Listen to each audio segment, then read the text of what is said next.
Chiang Mai, outside of Taipei. It's the Taipei Gate Wall. It's very famous. So I just fought fight 242, which is a stupid high number. And I fought against Hong Tong, who was fight 240, I believe. So I fought her recently. Significantly bigger than me. She's like 12, 13 kilos, something like that. And I definitely won this fight, but I lost this fight. So I've had very few, again, fight 242, and out of those very few fights that I would be like, that is bullshit, I definitely won that. And usually, even when I'm like, I won that and they gave it to someone else, I can find like what it is that probably they were punishing me for or whatever, that it went the other way. This one is like 100% bullshit. But it's funny because honestly, if you're like feeling how you feel because of what someone outside the ring says you won or lost the fight, you're not doing your job in the ring. I'm laughing and I fucking won that fight because I know how I fought that fight and I'm happy with what I did, and I did the best that I could, which is all I ever really need to do.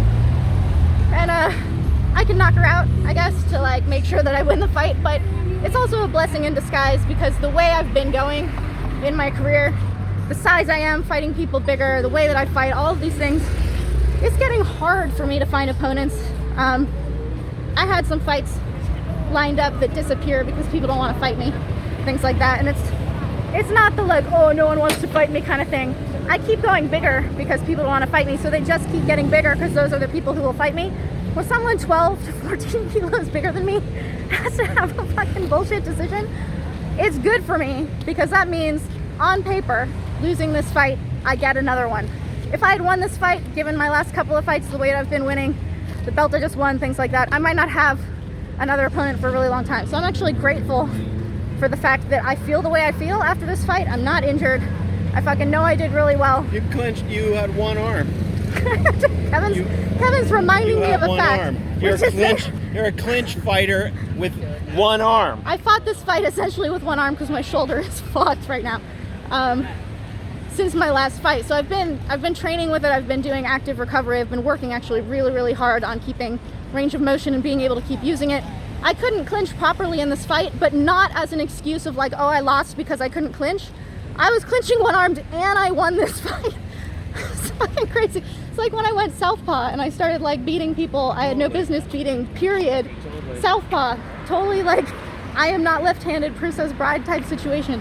So, moral of this really long story is I lost this fight, but I totally have all of the surrounding feelings as though I won. And it's not because I'm full of shit. It's because you honestly don't need to wait for someone to tell you if you won or lost a fight to know how you did and how you feel about it. You can do really shitty and win a fight and you feel kind of okay because you got that like mark on the paper. Or you can lose a fight and you did really well. Go ahead and fucking feel good about that fight. I don't feel bad about losing this fight. There are good things in it. Thank you to Pidang for cornering for me, and Pinoy. Diesel is in Brazil. Ajan, kitong mak, glaban lao na. You don't have to stay there. My tong okton, glaban lao. To Pinu, thank you so much for giving me all the work you've been giving me. I totally don't give you enough thank yous all the time. Thank you, Carabao and Make, for clinching with me. One-armed.